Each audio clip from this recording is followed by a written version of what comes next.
warahmatullahi wabarakatuh. Bapak Ibu berbahagia dan para sahabat budiman, selamat datang dan berjumpa kembali dalam sesi kita Sebi Sebening Hati Ibu Pertiwi. Alhamdulillahirabbil alamin. Segenap rasa syukur dan pujian kepada Allah Subhanahu wa taala. Salawat beriring salam kita aturkan kepada baginda Rasulullah Muhammad SAW, kepada keluarga beliau, kepada kaum muslimin, para sahabat dan kaum muslimin yang istiqomah hingga yaumil akhir. Pada kesempatan siang hari ini, sungguh berbahagia kita kedatangan tamu yang istimewa, Dr. Alwi Alatas sudah hadir bersama kita dalam sesi Sebi Sebening Hati Ibu Pertiwi kali ini. Selamat datang Pak Alwi. Apa kabar Pak Alwi? Alhamdulillah baik, sehat, alhamdulillah. Lama sekali tidak berjumpa ya Pak? Iya. Alhamdulillah. Kami merasa berbahagia sekali dan keluarga besar Setia Sebi mengucapkan ahlan wa sahlan, selamat datang Pak Alwi, dan tentunya para pemirsa seluruhnya yang hari ini kita akan berdiskusi, bersilaturahmi dengan beliau, Dr. Alwi Alatas. Pak Alwi atau Bang Alwi kami memanggilnya biasanya. Ini adalah sahabat lama kami dan tentunya menjadi kebahagiaan karena pada hari ini kita berjumpa kembali. Tidak jauh-jauh di Jakarta. Kemudian kami bertemu silaturahmi juga di Tangerang Selatan ini. Pak Alwi sehat selalu. Alhamdulillah. Keluarga masih di Kuala Lumpur Pak Alwi ya? Masih di Kuala Lumpur. Masih di Kuala Lumpur. Ya. Sibuk terus ini Pak Alwi. Alhamdulillah. Bapak Ibu dan rekan-rekan yang budiman, Dr. Alwi Alatas mungkin salah satu cendekiawan Muslim Indonesia, salah satu pakar sejarah Indonesia yang cukup sulit kita dapatkan hari-hari ini, karena mungkin sedikit dari anak-anak muda kita dan juga para cendekiawan kita yang mendalami bidang sejarah. Dan kita bersyukur Pak Alwi Alatas adalah salah satu sejarawan kita yang sangat produktif dan juga menulis buku dan academic paper yang sangat brilian begitu, sangat banyak dan menjadi rujukan penting dalam sejarah kita. Kurang lebih 30 buku dan terbitan ya Pak Alwi ya, dalam bahasa Indonesia dan bahasa Melayu ya. Jadi Pak Alwi ini menyelesaikan pendidikan S1 di Fakultas Ilmu Budaya, pendidikan sejarah, program studi sejarah, kemudian melanjutkan S2 di International Islamic University Malaysia. Jadi teman kolega kami dan rekan-rekan alumni Malaysia tentunya mengenal Pak Alwi Alatas di bidang sejarah dan peradaban. Kemudian S3 juga di bidang sejarah dan peradaban, juga sama di International Islamic University Malaysia. Dan disertasi beliau bagi saya pribadi sangat fenomenal karena sedikit dari para sejarawan yang menulis tentang ekonomi Indonesia. Judulnya adalah Economy of the Pribumi in Late Colonial Java 1919 until 1942. In Priangan, Continuity and Change in Priangan. Jadi tentunya ini kesempatan baik bagi kita, ya, juga teman-teman yang ingin mendalami sejarah dan ekonomi. Beliau insya Allah salah satu rujukan yang penting bagi kita hari-hari ini. Tapi sebelum itu kita ingin mengenal lebih jauh. Mungkin Pak Alwi ingin menceritakan masa kecil. Jadi Pak Alwi anak Betawi ya Pak?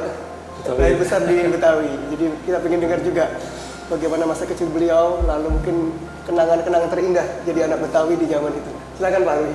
Baik, bismillahirrahmanirrahim. Assalamualaikum warahmatullahi wabarakatuh. Assalamualaikum.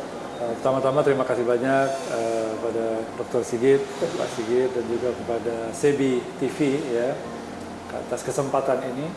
Kebetulan saya berada di Jakarta sekarang ini dalam waktu yang sebetulnya tidak lama, tapi bisa ada kesempatan untuk duduk bersama diskusi ya, alhamdulillah. Saya sendiri mungkin karena tadi diminta memperkenalkan, nama saya Alwi Alatas. Saya kelahiran Jakarta, ya, lahir besar di Jakarta. Luar biasa, alhamdulillah. Dulu awalnya di Jakarta Pusat, tapi sekarang orang tua pindah ke Jakarta Timur. Ya. Studi S1 seperti tadi disebutkan di Universitas Indonesia. Kalau lebih awal lagi, kalau pendidikan itu dulu malah waktu pendidikan dasar dari taman kanak-kanak, pendidikan dasar, pendidikan sampai SMP itu sekolah Kristen dulu. Ya. Kemudian SMA masuk sekolah negeri SMA 68. SMA 68. Iya. Jadi ketua rohis pula. Oh, ketua rohis, alhamdulillah. Qadarullah lah, dapat amanah itu.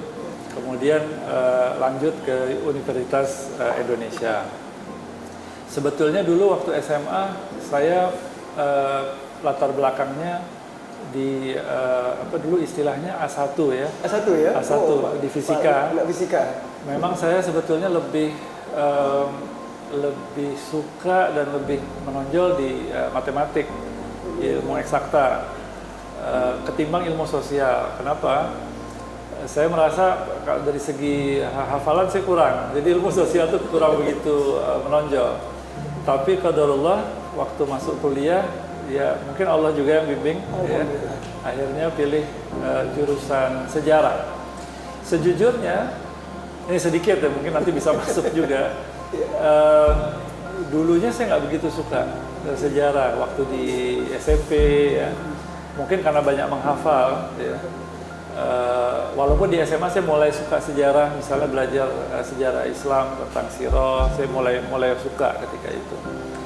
Tapi ya Allah takdirkan waktu memilih jurusan, akhirnya saya terdampar di jurusan sejarah di Universitas Indonesia, dan waktu sambung S2 dan S3 saya pilih ke Malaysia. Ketika itu sempat mau pilih jurusan yang lain, tapi lagi-lagi mungkin Allah tarik juga ya, jadinya akhirnya di sejarah juga ya. Sampailah selesainya belum terlalu lama, sebetulnya 2017 kemarin selesai S3 ya di bidang sejarah. Dan setelah itu saya rencana tadinya mau balik ke sini, mau cari peluang mengajar di sini. Tapi ya semua Allah yang mengatur. Rupanya rezekinya di Malaysia, jadi akhirnya balik lagi ke Malaysia mengajar di kampus tempat saya dulu belajar di International Islamic University Malaysia. Itu dari segi perjalanan akademik mungkin ya. Di sisi lain saya memang suka nulis dan banyak menulis buku sejak masa kuliah, tapi baru menerbitkan buku itu sekitar waktu lulus kuliah, dan sejak itu ketagihan nulis, jadi menulis lagi dan menerbitkan sampai, dan macam-macam buku, bukan hanya buku sejarah, ada buku yang bertema keagamaan tapi yang populer, yang umum ya, terus buku motivasi juga ada, novel juga ada, termasuk buku sejarah. Termasuk buku sejarah. Nah sekarang sudah jadi dosen, dituntut untuk menulis tulisan-tulisan akademik yang lebih serius. Kalau dulu buku sejarah itu buku, ya walaupun buku populer sebetulnya pakai rujukan juga kan, buku akademik, tapi bahasanya populer buku-buku itu. Kalau yang sekarang lebih dituntut menulis yang lebih serius, ke jurnal dan lain-lain. Jadi saya pun sebagian besar waktunya itu banyak untuk menulis artikel jurnal dan lain-lain. Begitu, Ustaz Sigit. Terima kasih Pak Alwi. Bapak Ibu yang berbahagia, demikian kita melihat atau mendengar langsung dari beliau perjalanan seorang Dr. Alwi Alatas. Ya. Saya juga baru tahu, rupanya anak fisika yang kemudian terjun ke sejarah. Kemudian juga anak Betawi asli yang merantau jauh menjadi sebagian dari Indonesia diaspora di negeri seberang di Tanah Semenanjung sebagai pensyarah, ya, sebagai dosen di International Islamic University, tempat beliau juga lulus pendidikan magister dan PhD di sana. Tapi sebelum kita lanjut lagi nanti di situ tentang sejarah dari beliau, kami mencatat Pak Alwi atau juga mendiskusikan tadi dengan rekan-rekan, ada rasanya nuansa yang hilang ya Pak ya. Satu hal tentang tradisi keilmuan Muslim di sepanjang sejarah peradaban Islam, dan ini penting bagi anak muda kita dan bagi negeri kita. Bagaimana kita sebagai bangsa dan juga sebagai aktivis dakwah, aktivis kegiatan di masyarakat, tradisi ilmu dan pembelajaran ini menjadi penting bagi kita sebagai pilar peradaban suatu bangsa. Mungkin Pak Alwi dalam perjalanan panjang ya, beliau melakukan pendidikan, studi, kemudian juga menjadi dosen di luar negeri. Saya kira ingin juga mendengar sharing dari Pak Alwi tentang hal ini. Baik. Tapi sebelum saya masuk ke situ, ada sedikit saya ingin tambahkan dari bagian yang pertama tadi. Tadi disebutkan saya pakar sejarah. Saya sendiri sebetulnya masih melihat diri saya sendiri lebih seperti pelajar sejarah, karena masih terus belajar. Ya walaupun ya alhamdulillah karena sejauh ini menekuni ilmu sejarah, jadi ada pengetahuan sedikit banyak tentang tema itu. Nah, berkaitan dengan tradisi keilmuan, saya kira ini memang sesuatu yang sangat penting dan relatif hilang ya di tengah kaum muslimin, masyarakat muslim. Saya ingat di masa lalu itu Islam menjadi masyarakat muslim ya, peradaban Islam itu menjadi rujukan dalam hal ilmu pengetahuan, dan masyarakat muslim juga secara umum dilihat sebagai orang-orang yang cerdas, yang beradab, berbudaya ya. Saya ingat ada cerita misalnya pada masa perang salib, ketika itu memang karena kaum muslimin sedang ada problem internal, ada konflik, akhirnya tentara salib itu bisa menguasai wilayah Palestina dengan sebagian wilayah Syria. Mereka pun tinggal di situ. Tetapi ada kesaksian dari muslim yang ada di sana, yang dia tuh seperti seorang diplomat, dia berhubungan dengan beberapa tentara salib juga. Dia melihat banyak dari kalangan pasukan salib ini, orang-orang Frank dulu disebutnya, itu secara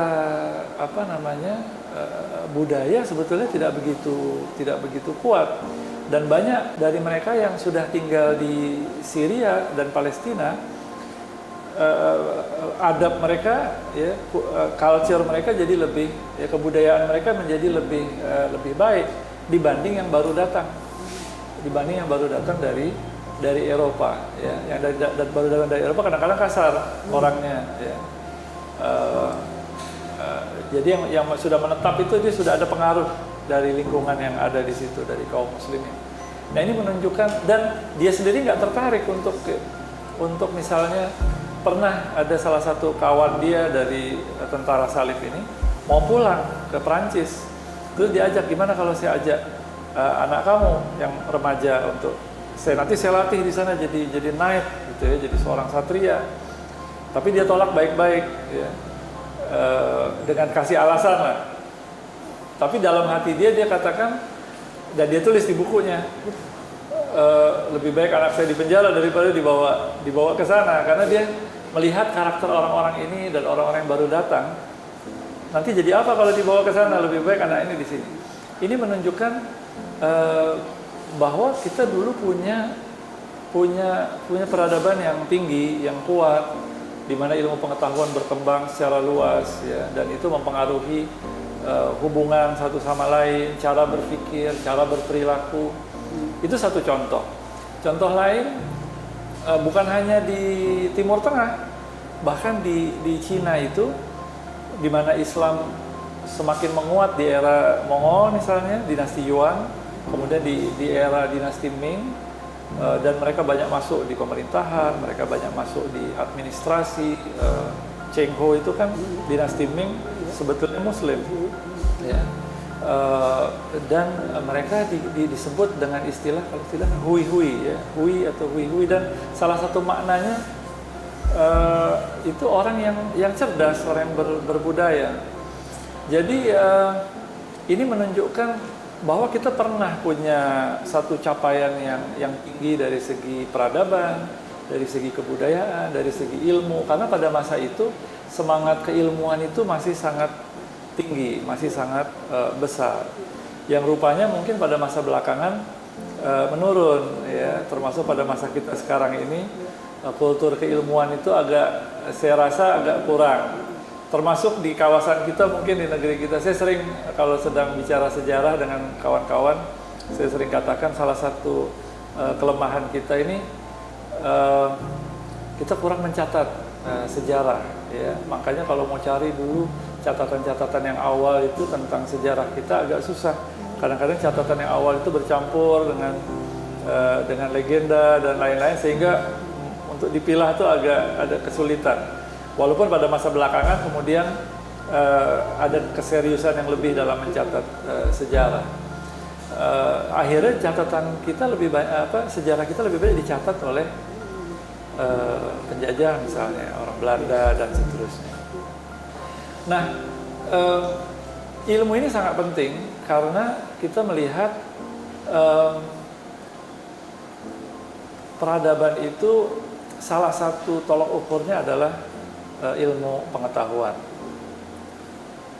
Bahkan ada bangsa-bangsa yang mampu menaklukkan wilayah yang luas, tetapi mereka tidak punya pondasi yang kuat dari segi keilmuan, dari segi world view, ya, pandangan alam, seperti misalnya Mongol. Dia bisa menaklukkan wilayah yang luas, menaklukkan Cina, Asia Tengah, menaklukkan Persia, Baghdad, bahkan jatuh ke tangan Mongol, sebagian Eropa. Tetapi karena dia tidak punya pondasi ilmu yang kuat, pandangan alam yang kuat, dia akhirnya terserap dalam kebudayaan masyarakat yang dia taklukkan. Nah, di Cina misalnya dia menjadi masuk dalam kebudayaan Cina. Di Persia, di Iran, di Irak, dia menjadi Muslim akhirnya. Di Eropa pun dulu begitu, bangsa Jerman kuno bisa menaklukkan, pada abad 5 bisa menaklukkan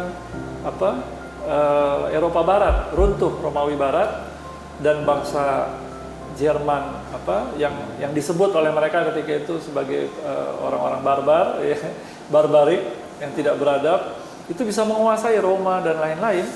Tetapi kemudian mereka menjadi Kristen, mereka mengambil kebudayaan Romawi itu.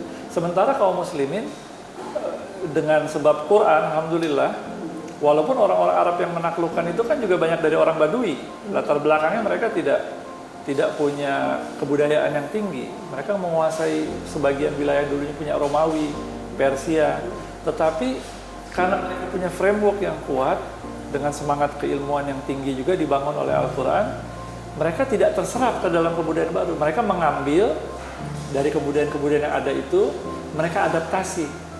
Nah, diadaptasi di dalam menurut framework Islam dan dikembangkan lebih jauh menjadi warna Islam.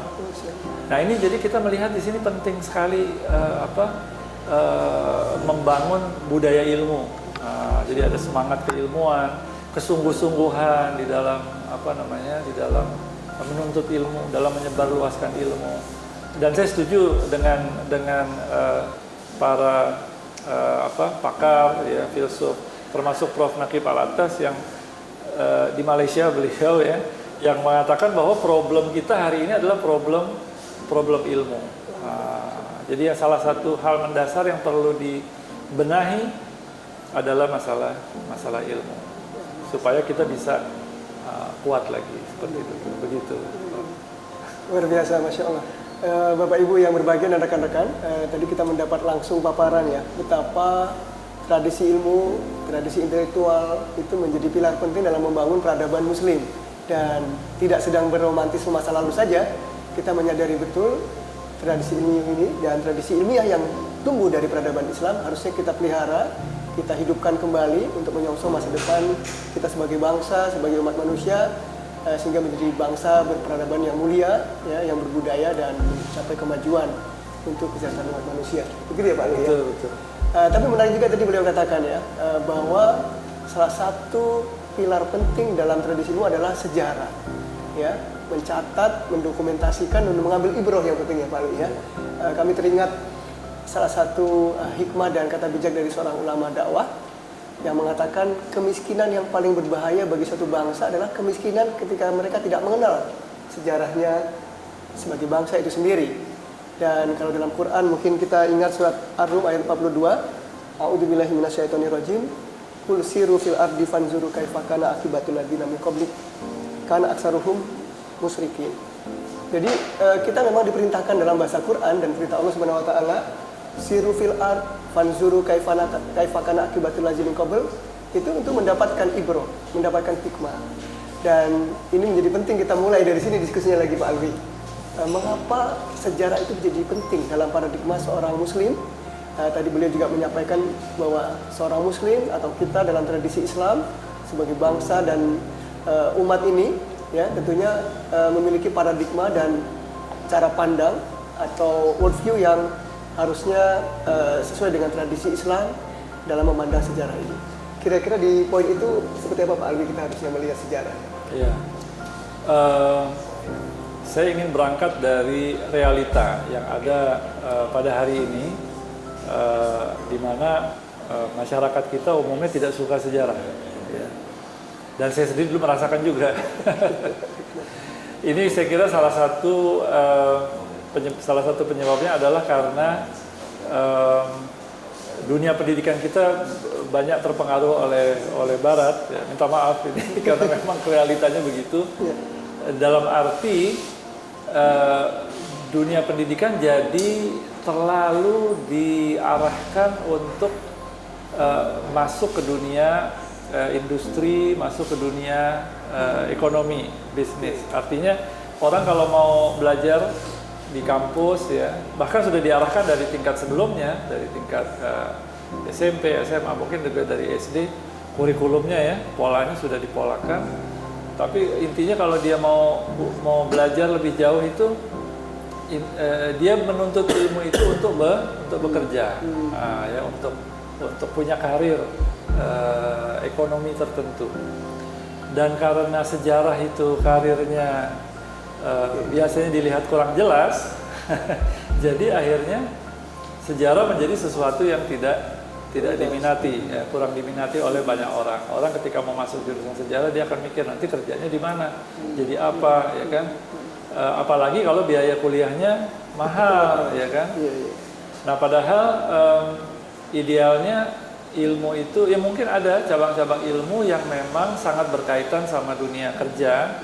Artinya memang perlu ada penyiapan. Orang-orang yang memang mau masuk ke dunia kerja itu dia di training secara khusus di kampus, ya, di sekolah. Tetapi perlu juga difahami bahwa tidak semua cabang ilmu memiliki karakteristik seperti itu. Ilmu agama kan nggak bisa dikaitkan sama industri kan. Kalau mau dipaksakan berkaitan sama ekonomi ya semua nanti jadinya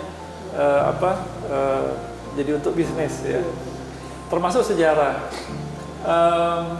Nah, bidang-bidang yang seperti ini mestinya ada support ekstra.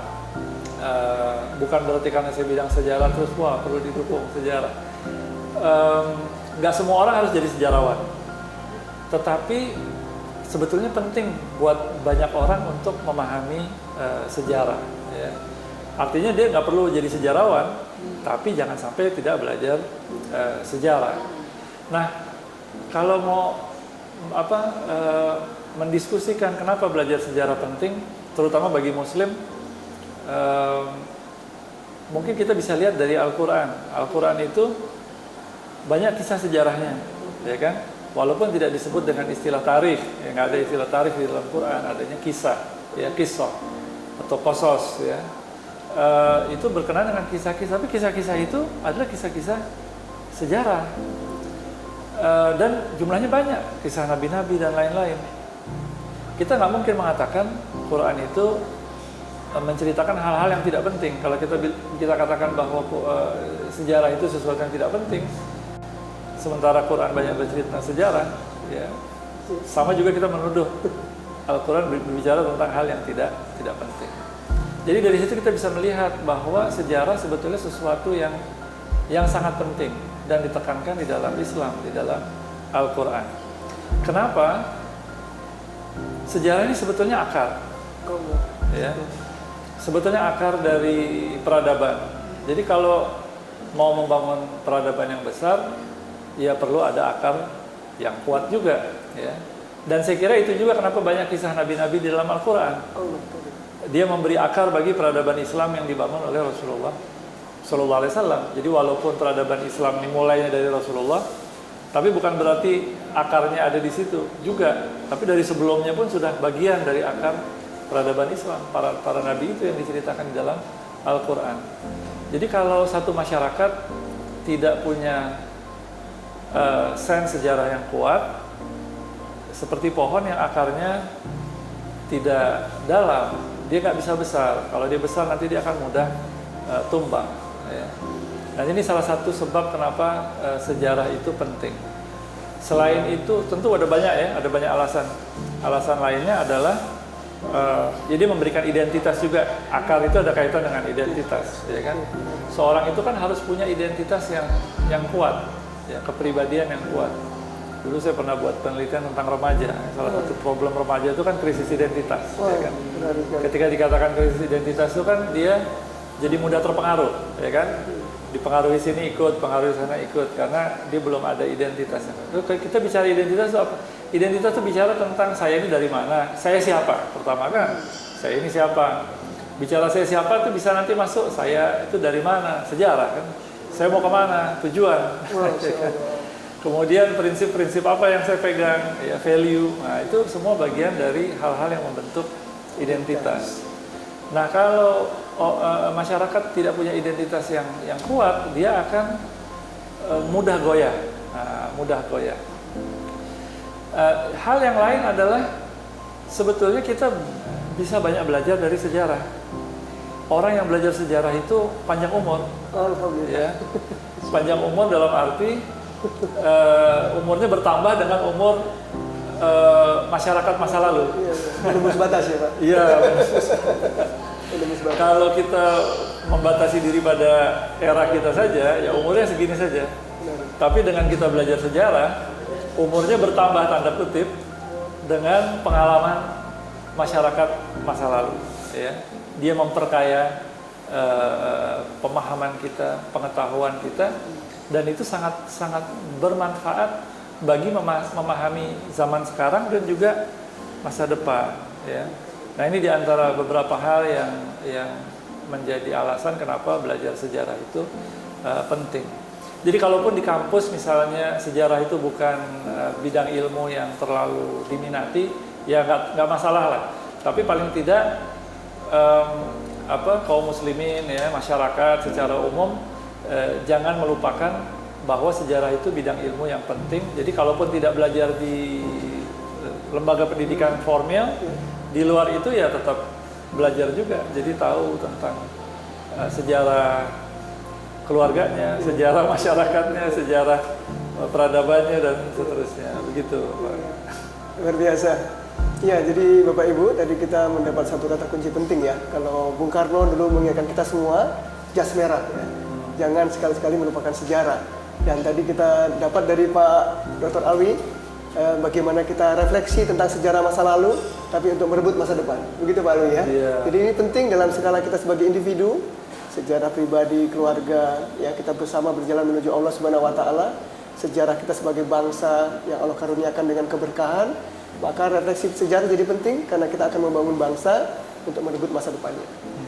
Pak Alwi, tapi dalam konteks katakan studi atau mungkin perjalanan kehidupan sejarah sebuah bangsa, seringkali juga kita mendengar ada katakan distorsi sejarah ya.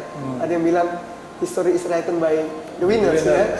Ini agak kajian penting bagi sejarawan mungkin. Yeah. Apa sebenarnya terjadi ketika mungkin ada distorsi dalam sejarah suatu bangsa, Pak? Betul. Ya, jadi memang ya bangsa yang menang biasanya berkepentingan dengan sejarah. Ya. Karena sejarah itu bisa juga kan dia berkaitan dengan identitas, berkaitan dengan akar suatu masyarakat. Gimana supaya masyarakat tadi tetap bisa dikontrol, dikuasai, ya akarnya dipangkas. Ya, akarnya dipangkas atau akarnya dikerdilkan, ya.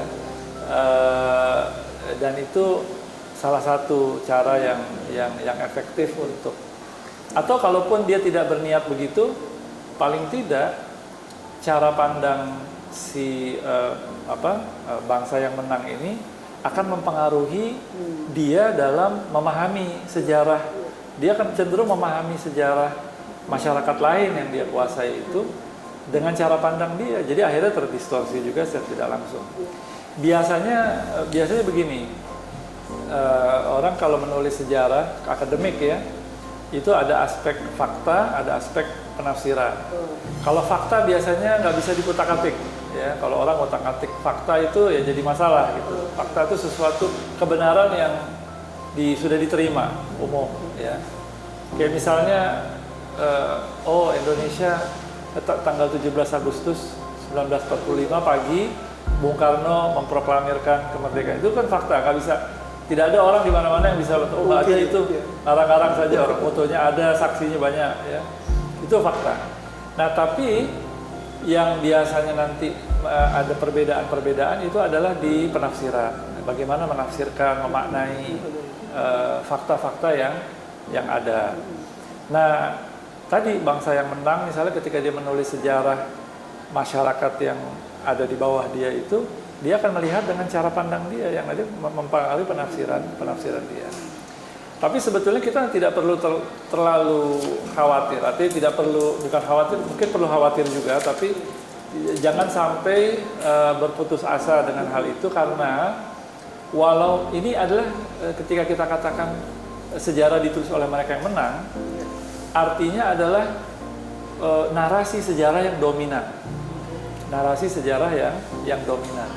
Walaupun ada narasi sejarah yang dominan, biasanya tetap ada di masyarakat itu yang menyimpan sejarah itu, walaupun mungkin kurang terekspresikan keluar, kurang populer. Ya, cepat atau lambat selama ditulis, selama disimpan, cepat atau lambat dia bisa muncul ke permukaan. Ya. Jadi begitu juga misalnya ketika peradaban Islam di abad 19, abad 20, ya kan, itu kan ekspansi Eropa menyebar kemana-mana kan, peradaban Barat, banyak negeri-negeri Muslim semakin banyak yang dijajah, orientalis menulis sejarah kita. Tapi makin kesini, makin banyak Muslim yang belajar, ketemu lagi dari sumber-sumber sejarah yang lama itu, dan mereka bahkan orang Barat sendiri, ya, ketika mereka menemukan kita banyak yang penafsiran yang salah, kurang akurat di masa lalu, mereka pun ikut menulis, dari kalangan kita pun menulis. Jadi selama kita tidak menyerah, kita berusaha terus menggali dari sejarah itu, insya Allah akan counter itu selalu terjadi, ya, counter naratif mungkin gitu ya. Wah, menarik sekali nih. Pak Alwi, dalam titik itu sebagai sejarawan dan juga sebagai akademisi, apakah Bapak melihat ada metodologi atau bagaimana seorang Muslim seharusnya memahami dan menafsirkan sejarah? Apakah ini berbeda dengan apa yang terjadi dalam tradisi para sejarawan kontemporer begitu, dalam dunia ilmiah ataupun dalam membangun peradaban? Apakah ada menjadi spesifik berbeda seharusnya kita lakukan? Antara sejarah bagi sejarawan Muslim, ya. Betul. Ya, lagi tadi seperti saya katakan, penafsiran, ya, dalam penafsiran. Nanti perbedaannya di situ. Buat seorang sejarawan Muslim yang dia punya world view sendiri, pandangan alam sendiri, tentu dia akan melihat ada hal-hal yang dia lihat yang mungkin tidak dilihat oleh orang lain. Ya. Kadang-kadang perbedaan itu bukan perbedaan yang besar, diametrikal, ya. Tapi bisa juga menjadi satu perbedaan yang besar dalam melihat fakta-fakta yang ada, dalam membaca fakta-fakta yang ada. Jadi perbedaannya di situ, saya kira, di penafsiran. Kalau contoh itu apa ya? Agak susah ini kasih contoh ini. Ya. Seperti misalnya gini, yang ini satu contoh yang saya baru baca. Ya, yang saya baru baca. Di dunia Melayu itu orang Barat banyak menafsirkan, mengatakan bahwa permulaan dari literatur modern di dunia Melayu atau bapak literatur modern itu Abdullah Munshi. Ini saya baru baca artikel, ya. Disebutkan bahwa banyak orang Barat yang mengatakan begitu. Dan artikel itu mengatakan pandangan orang Barat ini bukan hanya karena tulisan-tulisan Abdullah Munshi itu memang ada karakter modernnya, tetapi juga karena Abdullah Munshi ini karirnya dan sebagian pemikirannya dipengaruhi oleh Barat. Walaupun nggak 100%, ya dia tetap Muslim kan, dia tetap dia punya cara pandang Islam itu tetap masuk juga di dalam tulisan-tulisan itu. Tetapi kelihatan di situ ada bias orang Barat. Dia orang Baratnya, mungkin kalau saya baca dari artikel itu, kalau yang saya tangkap, mereka ridhonya sama sama Abdullah Munshi ini. Jadi dilihat ini Abdullah Munshi inilah tokoh dari literatur modern di dunia Melayu. Tapi pemikir lain, dalam hal ini kebetulan Prof. Naqib Alatas itu mengatakan dia tidak setuju dengan hal itu. Kenapa? Karena abad 16 ya, atau 17 sudah ada Hamzah Fansuri yang menulis tentang dalam bahasa Melayu tasawuf yang falsafi, yang mendalam, yang memerlukan kedalaman berpikir yang rasional. Jadi dan ada Araniri, ada Asingkili sebelum abad 19. Kenapa harus di abad 19 baru? Nah, jadi ini satu contoh bagaimana bisa terjadi perbedaan pandangan. Kalau di kita di Indonesia mungkin contohnya Kartini, ya. Kartini kan memang sebetulnya yang mendorong juga memang dari orang-orang Belanda, tanpa kita menafikan bahwa memang Kartini punya kelebihan tersendiri. Tetapi apakah baru Kartini? Memang sebelumnya nggak ada. Di mana Malahayati misalnya, ya. Di mana beberapa tokoh perempuan lain misalnya, yang sebetulnya mereka punya peranan juga sebelum Kartini, begitu. Menarik sekali.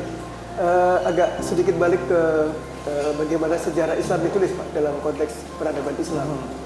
Apakah ada temuan paling penting, Pak, ya, bagaimana tradisi menuliskan sejarah tadi dari zaman salaf begitu, sampai kemudian menjadi kitab-kitab sirah yang penting, menjadi rujukan bagi ilmuwan sejarah kita hari ini, Pak? Contoh? Ya, contoh atau tradisi dalam para imam, para cendekiawan muslim di abad-abad awal. Iya, kalau di masa lalu contohnya banyak para sejarawan kita punya banyak sejarawan besar ya, yang menulis sejarah-sejarah kaum muslimin, Imam Tabari, Ibn Al-Asir, Ibn Khaldun, ya, dan banyak lagi.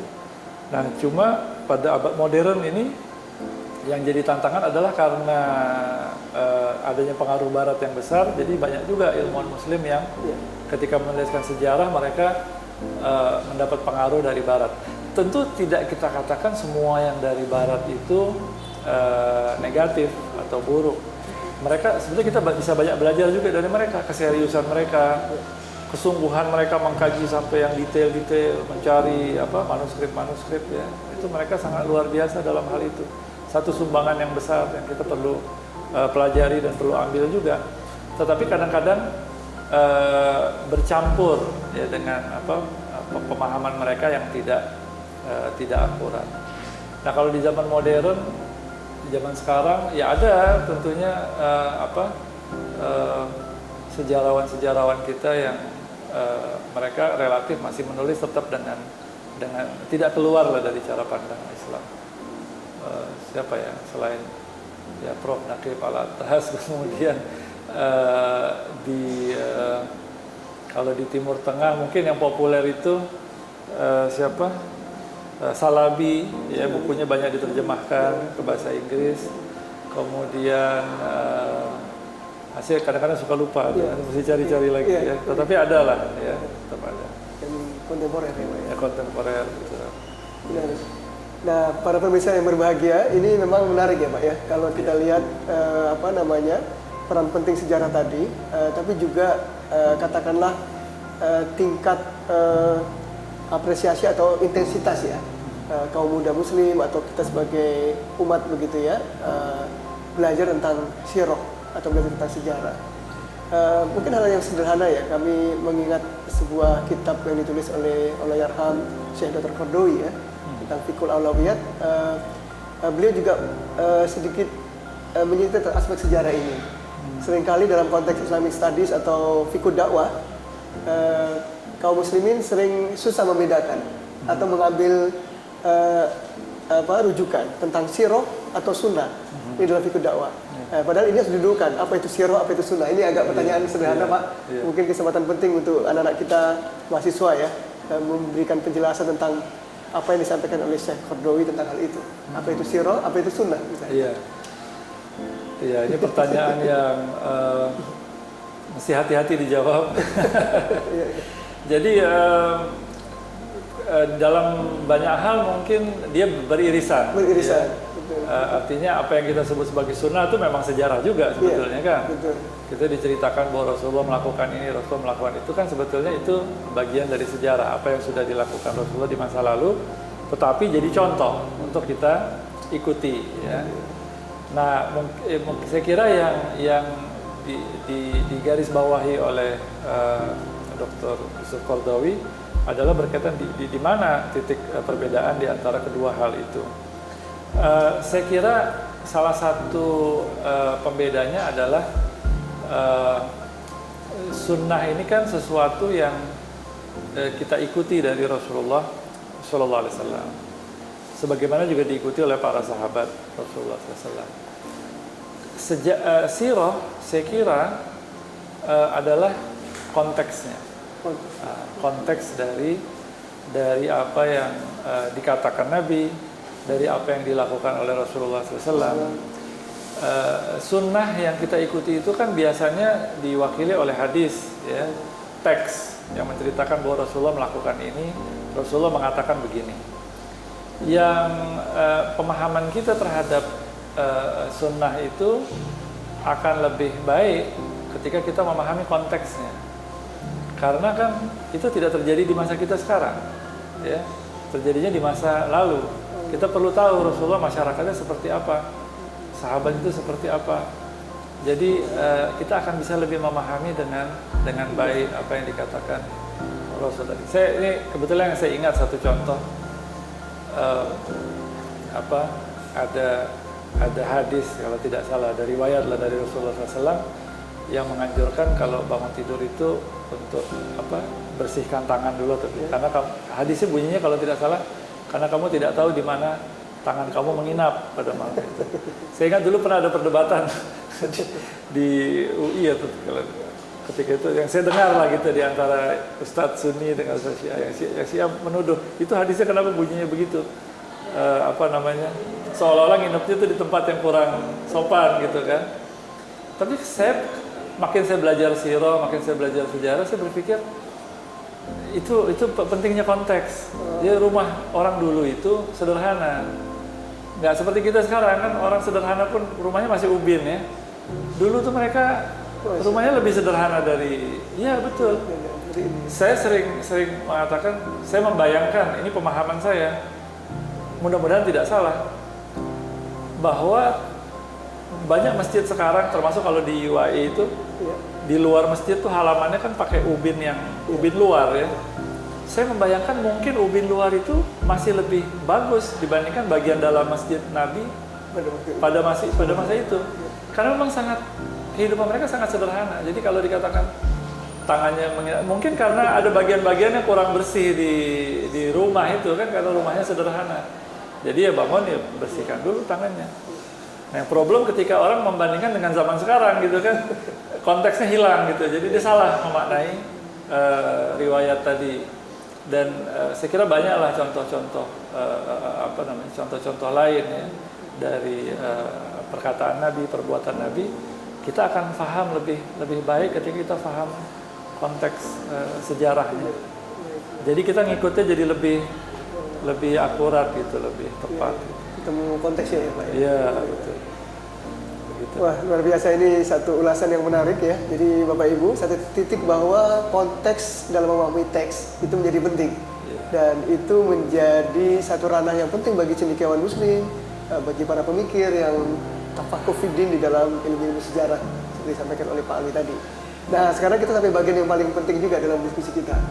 Pak Alwi, apa yang mendorong Pak Alwi menjadi sangat passion begitu ya, kemudian menulis disertasi tentang konteksnya sejarah ekonomi di tanah air, yang kalau kita lihat cukup sedikit ya para pakar yang kemudian menulis sejarah ekonomi Indonesia.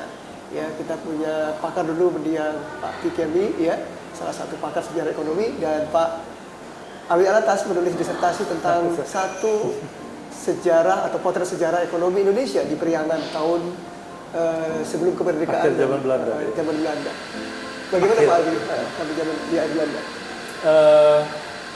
Ya, saya sebetulnya orang yang passionnya banyak. Oh, passion. Jadi ada passion di apa? Cuma sekarang tenaganya nggak sebanyak dulu. Ya dulu ya kadang-kadang yang berkaitan sama eksakta juga saya tertarik gitu ya. Di bidang ilmu sosial itu banyak yang saya suka ya, psikologi, sosiologi, ekonomi juga ya. Tapi ya kemampuannya terbatas. Jadi harus fokus. Di sejarah pun sebetulnya saya menulis tentang sejarah ekonomi baru pada masa S3. Yang sebelumnya itu S2 lebih ke sejarah pemikiran dan pergerakan.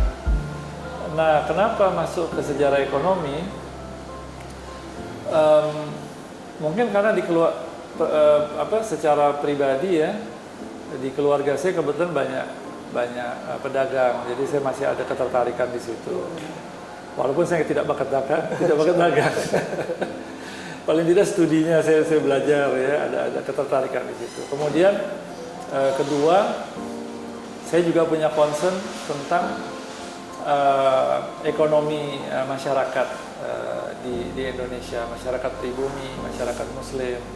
Yang saya rasa yang jadi pertanyaan saya waktu mau mengambil tema itu adalah kenapa ekonomi masyarakat kita kok lemah ya, banyak kekurangan, kelas sebagian besar dari kelas ekonomi bawah itu adalah dari masyarakat kita ya, masyarakat Indonesia, masyarakat Muslim. Nah itu jadi pertanyaan besar buat saya mau tahu. Dan karena saya bidangnya sejarah, saya mencarinya dari root, dari akarnya di sejarah.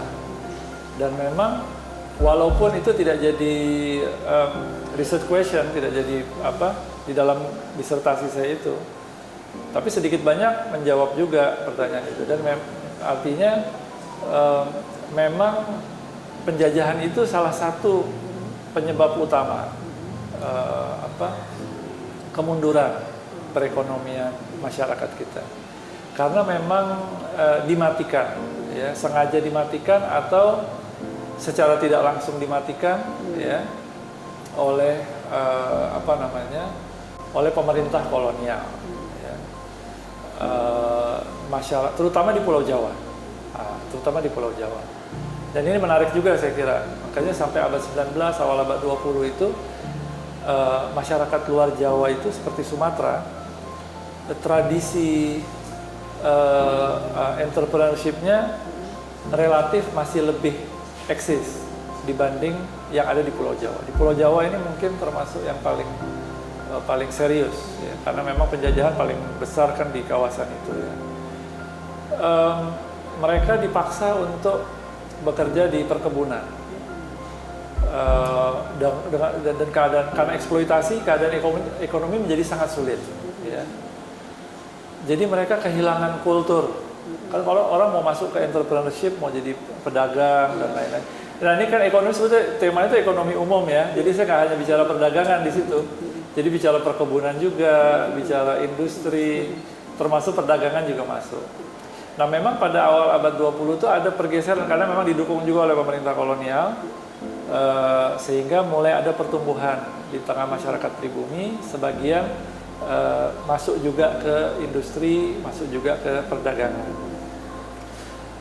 Tetapi secara umum ekonomi strukturnya tetap berada paling bawah sampai di akhir era kolonial.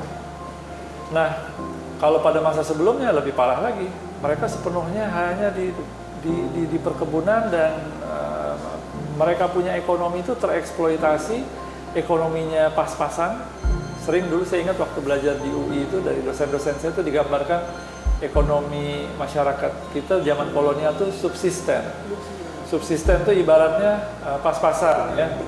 Kalau nyemplung di air itu airnya segini lah gitu, sambil jingke gitu ya, sambil jinjit ya. Jadi kalau capek berendam sedikit kelelep. Jadi mereka modalnya jelas tidak ada, ya. Dan selama sekian generasi juga tidak terbiasa dengan perdagangan. Mentalitasnya jadi hilang, knowledge, skill, culture-nya tidak ada untuk masuk di perdagangan. Itu kan perlu waktu yang panjang untuk bisa selepas kemerdekaan untuk bisa masuk ke bidang itu, ya. Nah ini yang saya kira jadi yang saya lihat di antara yang saya temukan dan itu juga yang termasuk memotivasi saya ketika mengkaji tentang ekonomi masyarakat di Indonesia. Begitu. Dan itu menjadi research finding yang menarik ya Pak ya, Iya. di fakultas di IAIUM, dan Pak Alwi meraih PhD dalam bidang kajian sejarah ekonomi di Indonesia. Betul. Ini menjadi referensi penting ya Pak. Iya. Mudah-mudahan. Amin, insyaallah. Dan mungkin juga sudah menggarap beberapa riset lagi Pak ya, lanjutan dari kajian-kajian Iya. sejarah Hindia Belanda di Indonesia. Kalau yang berkaitan, jadi karena bidang waktu S2 itu beda. Sekarang ini saya lebih banyak justru masih explore, mengembangkan dari yang berkaitan sama S2, artikel-artikel dan lain-lain. Tetapi ada juga yang berkaitan ekonomi, itu tentang yang berkaitan sama disertasi tentang perkebunan teh. Perkebunan teh di Jawa Barat. Di Jawa Barat, di Priangan. Ya? Priangan. Menarik sekali. Dari akhir abad 19 sampai awal abad 20. Nah, itu saya terbit di jurnal kemanusiaan. Baru satu lah, kalau artikel jurnal baru satu. Mungkin nanti kalau begitu udah mulai ada kesempatan masuk lagi ke situ lebih banyak. Insya Allah Pak Alwi. Ini challenging sekaligus peluang bagi kita semua berkolaborasi dengan Pak Alwi. Teman-teman mahasiswa, para sivitas akademika SEBI dan di mana saja kita bisa menjadi rekan riset atau kolega riset dengan Pak Alwi di sini. Pak Alwi, ini menarik sekali. Jadi Bapak Ibu, kita mendapat satu insight penting ya, bagaimana bercermin dari sejarah masa lalu, tapi juga merebut masa depan. Termasuk tadi sejarah ekonomi di tanah air ini yang ternyata punya mata rantai yang panjang. Dinamika jatuh bangunnya sebuah bangsa. Kalau kita dulu teman-teman mengenal ada perang pemikiran, ya kan, ada perang kolonial dengan senjata, tapi ekonomi sebagai salah satu media kolonialisme itu memang nyata untuk membuat bangsa ini kemudian bertekuk lutut karena kemandirian ekonominya ditaklukkan oleh para penjajah. Nah ini mungkin ya menjadi refleksi paling penting bagi kita semua ya, menghadapi ketidakpastian global, menghadapi dinamika politik di tanah air. Nah, kita akan memasuki Hari Sumpah Pemuda di bulan Oktober ini. Mungkin kesempatan ini kita akan minta Pak Alwi memberikan nasihat dan juga memberikan harapannya kepada kita pemuda-pemudi Indonesia, rekan-rekan mahasiswa, sekaligus juga memberikan satu nasihat kepada Sivitas Akademika SEBI yang tahun ini juga akan merayakan milad ke-25 Stay SEBI. Silakan Pak Alwi. Baik, ya berkaitan dengan para pemuda ini merupakan aset yang penting ya, kalau kita mau sebut sebagai aset.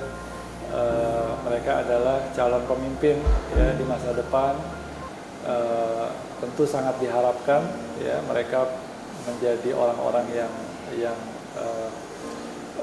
besar, orang-orang yang hebat ya, dengan memaksimalkan ya kapasitas ya, kemampuan yang mereka miliki. Jadi saya kira masa muda ini kesempatan yang baik untuk menuntut ilmu ya sebaik-baiknya. Tadi saya sempat sebutkan tentang misalnya termasuk ilmu sejarah tentunya ya, kita belajar juga, dan ilmu-ilmu yang lain. Tadi saya sempat sebutkan juga tentang contoh-contoh misalnya sejarawan dan lain. Sebetulnya banyak sejarawan di Indonesia pun ya yang bisa dijadikan contoh, seperti Pak Jumaldi Azra, bukunya biar bagaimanapun bagus ya untuk dibaca dan dipelajari, dan kita tidak perlu takut, tidak perlu khawatir untuk membaca sebanyak-banyaknya, mempelajari sebanyak-banyaknya. Yang penting kita memiliki bekal yang kuat, world view yang kuat, yang baik, ya, yang bersih, sehingga itu akan menjadi bimbingan bagi kita untuk menguasai, memahami ilmu dengan baik, dan itu nantinya ilmu tadi menjadi bimbingan bagi kita dalam membangun masyarakat kita, ya, membangun bangsa kita dan membangun peradaban ke depannya. Itu untuk para pemuda, ya. Kemudian untuk SEBI, nah ini saya tadi ketika berbincang-bincang saya cukup terkejut mendengar ternyata sudah 25 tahun, Masya Allah, usia yang sudah cukup panjang. Saya kira SEBI ini salah satu motor penggerak, salah satu lokomotif ekonomi Islam ya di Indonesia. Insya Allah mudah-mudahan terus berkembang, semakin lama semakin maju, semakin kuat, semakin banyak masyarakat Indonesia mendapatkan manfaat ya, ilmu dari ilmu ekonomi Islam dan lain-lainnya yang diajarkan di SEBI. Dan saya kira ekonomi salah satu aspek yang penting. Tadi kita juga bicara tentang ekonomi, adalah salah satu aspek yang penting yang perlu diperhatikan ya di Indonesia ini untuk menguatkan masyarakat kita. Selamat untuk SEBI ya, usia yang ke-25 tahun ya. Mudah-mudahan sampai berabad-abad umurnya sudah makin besar ya, dan makin luas manfaatnya bagi masyarakat. Amin. Terima kasih. Assalamualaikum warahmatullahi wabarakatuh. Waalaikumsalam warahmatullahi wabarakatuh. Terima kasih Pak Dr. Alwi Alatas dan Bapak Ibu rekan-rekan yang budiman, pemirsa SEBI TV yang dirahmati Allah Subhanahu wa taala. Sampailah kita di bagian akhir dari SEBI Sebening Hati Ibu Pertiwi. Semoga bermanfaat dan nantikan kami dalam episode selanjutnya SEBI Sebening Hati Ibu Pertiwi. Assalamualaikum warahmatullahi wabarakatuh. Tak sedekah, berbenda tapi tak berzakat, berilmu tapi tak beramal, berjalan tapi tak terarah. Semoga kita terhindar